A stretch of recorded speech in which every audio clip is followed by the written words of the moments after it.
Hello friends, नमस्ते। कैसे हैं आप सब? मैं ठीक हूँ, आशा करती हूँ आप सब भी ठीक होंगे। अभी दोपहर का वक्त है और मैं खाना बना रही हूँ। बना तो क्या रही हूँ, मेरा खाना बन चुका है, इन्होंने खा भी लिया।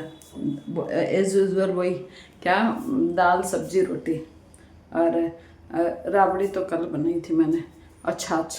आजकल के समय में फ्रेंड्स गर्मी आ गई ना, तो दही छाछ के बिना बिल्कुल भी नहीं चलता है। या तो छाछ में, मैं तो क्या करती हूँ, मुझे तो खट्टा लगता है तो मैं तो छाछ में बूरा मिला के लेती हूँ। बूरा मिलाने से मीठा हो जाता है और फिर वो छाछ बहुत है, और उसमें बर्फ़ वगैरह डाल लो तो और भी ज़्यादा मतलब कि अच्छा लगता है।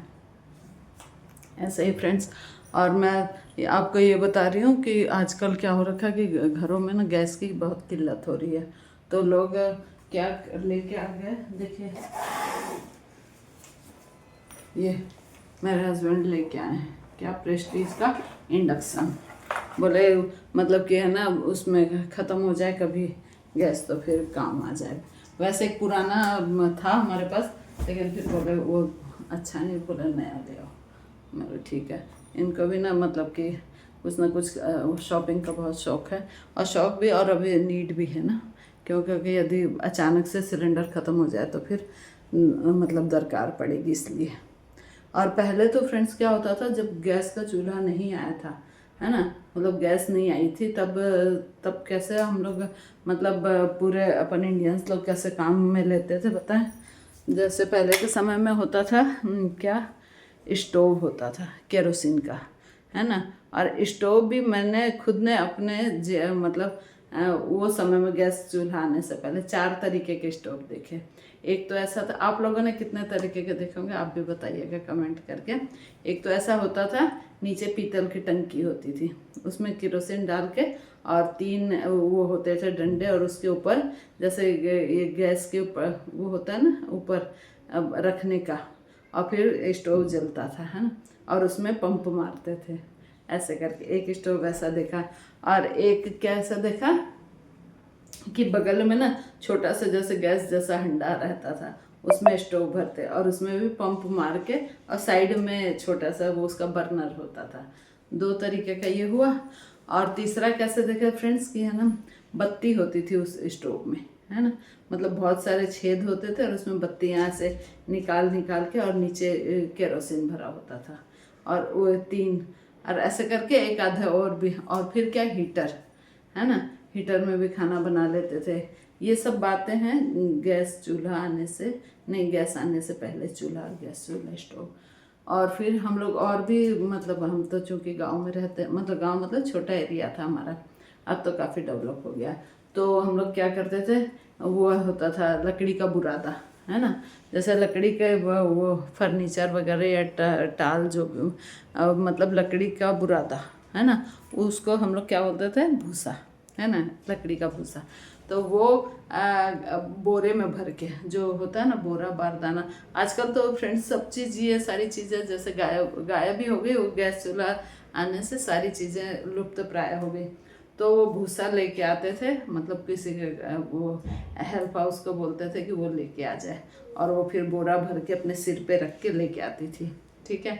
और फिर वो बोरे को हम साइड में खड़ा करके, और एक सिगड़ी होती थी ऐसे इतनी बड़ी, है ना, इतनी बड़ी, और उसमें क्या, डंडे की सहायता से, और उसका मतलब कितना अच्छा चीज़ थी वो, कि भाई लोहे की होती थी, और उसके नीचे में वो लगाते थे क्या होता है, ढक्कन, और ऊपर भी ढक्कन लगाते थे। तो उसमें पूरे में भूसा अच्छा दबा दबा के भर के, मेरे को बहुत अच्छा लग रहा सुनाने में, हम मतलब बचपन की बातें। और फिर आप लोगों में से यदि किन्हीं ने यूज़ किया हो तो बताइएगा।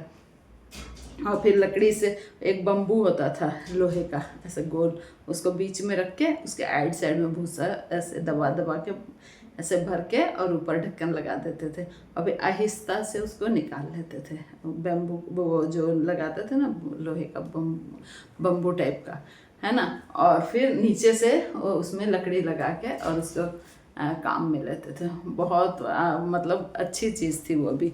तो अब देखो वैसे तो अपने देश में इसके ईंधन की कमी होगी नहीं, जैसे हमारे माननीय मोदी जी बोलते हैं कि भाई देश में पर्याप्त मात्रा में है, लेकिन यदि युद्ध ज़्यादा दिन चला तो संकट आ सकता है। हालांकि कईयों ने तो लकड़ी के चूल्हे, गांव में लकड़ी के चूल्हों का इस्तेमाल करना भी शुरू कर दिया, क्योंकि फोटो मतलब ये पिक्स वगैरह आती है इसमें, तो देखें। और भी अच्छा, हमारे उड़ीसा साइड में, उड़ीसा में मेरे मामा घर है, तो उड़ीसा साइड में हम जाते थे ना फ्रेंड्स, क्या बताएं, बहुत आनंद आता था गर्मी की छुट्टियों में। तो हम लोग जैसे ट्रेन उत्कल, कलिंगा उत्कल एक्सप्रेस से जाते थे, तो शाम का समय रहता था और सब जैसे रोड, इस रोड नहीं, रेलवे पटरी के पास में जितने भी मतलब कि मकान बने हुए होते थे, कच्चे मकान जैसे वैसे साधारण श्रेणी लोगों के, तो वो लोग क्या करते थे कि उस समय चलता था उसका ऐसा होता था चूल्हा, है ना, उसमें ताड़ी लगी होती थी और उसको गोबर से लीप के बहुत सुंदर सिगड़ी, उसको भी सिगड़ी बोलते थे। तो उसमें क्या होता था कि लड्डू कोयला ऐसे बोलते हैं। जैसे क्या करते थे वो लोग, आजकल तो ये सब सुनने में नहीं आता, जब से गैस आई तब से, है ना, तो नहीं तो ना उसमें ये कोयले की जो गाड़ियाँ जाती थी ना, ट्रेन बागेन भर भर के जाते, तो उससे जो कोयला झड़ता था, तो वो लोग क्या करते, उसको सबको बीन के समेट के, गोबर और वो कोयला उसको मिला के अच्छे से, कोयले की बहुत आयत रहती थी, और उसके लड्डू बना लेते थे, है ना, ऐसे बना बना के सूखा। उधर के लोगों को ये सब भी आजीविका का साधन मिलता था मतलब उस समय में, और फिर उससे वो सिगड़ी सिलगाते थे, है ना, और फिर उसमें खाना बनाते थे। तो वो भी एक तो आइडिया था, मतलब खाना बना। अब तो सारा पूरा देश, क्या पूरा विश्व गैस के ऊपर, चूल्हे के ऊपर ही निर्भर हो गया, और इन सब चीज़ों को छोड़ ही दिया अपन लोगों ने। और लकड़ी का चूल्हा होता था ऐसे करके सब, और वो समय ही कुछ और था। उस समय के तो बातें, बच्चे लोग कितना गेम वेम भी खेलते थे बाहर सब, और आजकल तो कोई ज़्यादा सब मोबाइल में लगे रहते हैं हम भी। और ऐसे ही फ्रेंड्स, ये जो मैं आप लोगों को कथा सुनाती हूँ ना, तो उसमें मैंने कल क्या पढ़ा कि ये नारद जी सनकादिक ऋषि होते हैं। तो सनकादिक ऋषि कितने, 4, सनक, सनंदन, सनातन और सनकादि, सनत कुमार ऐसे करके। तो वो लोग एक बार विशालापुरी में भ्रमण कर रहे थे, तो उन्होंने देखा कि नारद जी एकदम मतलब बदहवासी स्थिति में ऐसे तेज़ी से चलते हुए आ रहे थे। तो उन्होंने कहा कि है ना, आप इस तरीके से, नारद जी आप इस तरीके से कहाँ से आ रहे हैं, ऐसा लग रहा है कि आप लोग, आपका मतलब आपको देख के ऐसा लग रहा है कि किसी मनुष्य का धन किसी ने लूट लिया हो, तो जैसे होता है ना, उस टाइप से आपकी स्थिति दिखाई पड़ रही है। तो ऐसा क्या हुआ हमें बताइए। तो फिर उन्होंने बताना शुरू किया, नारद जी ने उधर रूम में तो बताना शुरू किया नारद जी ने, तो ये है ना, क्या बोलते हैं, मैं इसको पृथ्वी को मतलब अच्छा लोग समझकर यहाँ आया कि भाई यहाँ बहुत सारा मतलब सुख मिलेगा, शांति मिलेगी मेरे को, तो इसलिए मैं आया था। लेकिन मैं प्रयाग, हरिद्वार, काशी और इधर अपना सेतुबंध, गोदावरी, नासिक, यहाँ सब जगह मैं घूम कर आया, लेकिन मुझे कहीं शांति नहीं मिली। तो मुझे कहीं शांति नहीं मिली। और है ना, क्या बोलते हैं, फिर है ना, क्योंकि ना सारे तीर्थों में उनका वो हो रखा है। ऐसा भी है कि जय तो आई रही है, आपकी बहन 14 तारीख को आएगी, और मेरे भाई का फोन आया, भतीजी की शादी है ना, मेरे हस्बैंड बात कर रहे हैं। और मेरा तो नहीं है, विश्व भैया आ गए, बड़े भैया और भाभी आ गई। तो क्या बोलता है ना, फिर ऐसे करके वो, तो उन्होंने कहा कि हर तीर्थों में पाखंडी लोगों का वो हो गया है, मतलब कि वो धर्म तो बिल्कुल नाश हो गया, और खाली बस पाखंडी लोग तीर्थों में रमण करते हैं, और ऐसे करके तो मुझे कहीं भी शांति नहीं मिली, और इसलिए मैं व्यथित हूँ। तो फिर ऐसे करके बोले तो कि भाई जैसे हम ये लोग कथावाचक लोग पैसे लेकर कथा सुनाते हैं, है ना, और बोलते हैं कि हम तो वो हैं, अब मतलब ब्रह्मचारी तो क्या, तपस्वी हैं, ये वो है, लेकिन ना स्त्री और धन का परिग्रह करते हैं। और भी मतलब कि और सब लोग जो हैं कलयुग के, तो वो लोग क्या है, आलसी हो गए हैं, मिथ्याभाषी हो गए हैं, उपद्रव करते हैं, पति पत्नी में आपस में कलह रहती है, तो हर जगह अशांति देखी मैंने।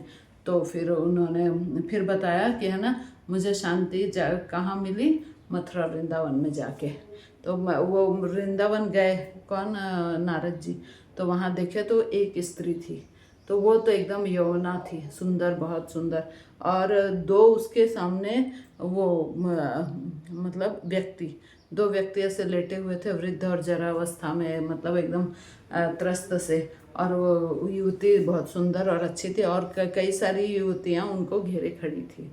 तो वो आके देखे नारद जी की ये क्या दृश्य है, आप कौन है देवी। तो उन्होंने कहा कि मैं भक्ति हूँ, है ना, और मैं भक्ति हूँ, और ये मेरे दो पुत्र हैं जो वृद्ध हैं। तो बोला ये ऐसे, एक का नाम है ज्ञान और एक का नाम वैराग्य। तो बोला ऐसा कैसे हुआ कि माँ तो इतनी यंग और मतलब वैसे सुंदर और पुत्र ऐसे। तो बोले हुआ यूँ कि मैं द्रविड़ देश में उत्पन्न हुई। मतलब भक्ति जो होती है ना, भक्ति जो अपन भगवान की भक्ति करते हैं, तो बोले द्रविड़ देश में उत्पन्न हुए, द्रविड़ देश में उत्पन्न हुई। वो कहाँ होता है फ्रेंड्स, जो साउथ होता है ना, तो साउथ में बहुत भक्ति है। इसमें उत्तर भारत में तो फिर भी थोड़ा सा शोबाजी टाइप का हो जाता है, लेकिन ना साउथ में बहुत भक्ति। हम भी गए थे तो देखे थे। द्रविड़ देश का मतलब कौन सा हुआ, आंध्र प्रदेश, केरल, तमिलनाडु और कर्नाटक, ये 4। तो बोला साउथ में बहुत भक्ति होती है। और फिर इधर में वहाँ से फिर मतलब वहाँ मैं एकदम ठीक थी, भक्ति ने कहा। और फिर महाराष्ट्र में भी मेरी थोड़ी मतलब ठीक रहा, लेकिन गुजरात आते आते मेरा सारा वैभव नष्ट हो गया, है ना। और फिर मैं वहाँ मैं त्रस्त रहने लगी।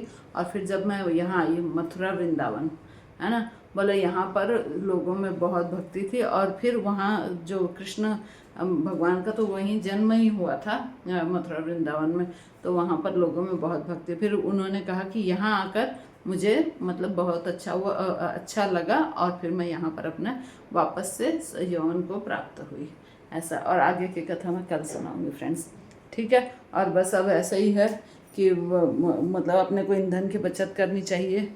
और ये गैस का है ना, क्या बोलते हैं, बीच बीच में आ जाते हैं टेस्ट, ठीक है, कोई बात नहीं, ठीक है फ्रेंड्स, मिलते हैं कल नेक्स्ट वीडियो में। और ये हेल्दी टिप्स में तो ऐसा ही है कि आजकल गर्मी पड़ रही, तो फ्रूट्स वगैरह अपने को, वैसे मेरे को तो केला और चीकू सूट करता है, तो मैं तो केला चीकू लेती हूँ, ठीक है फ्रेंड्स, बाय, टेक केयर, मिलते हैं नेक्स्ट वीडियो।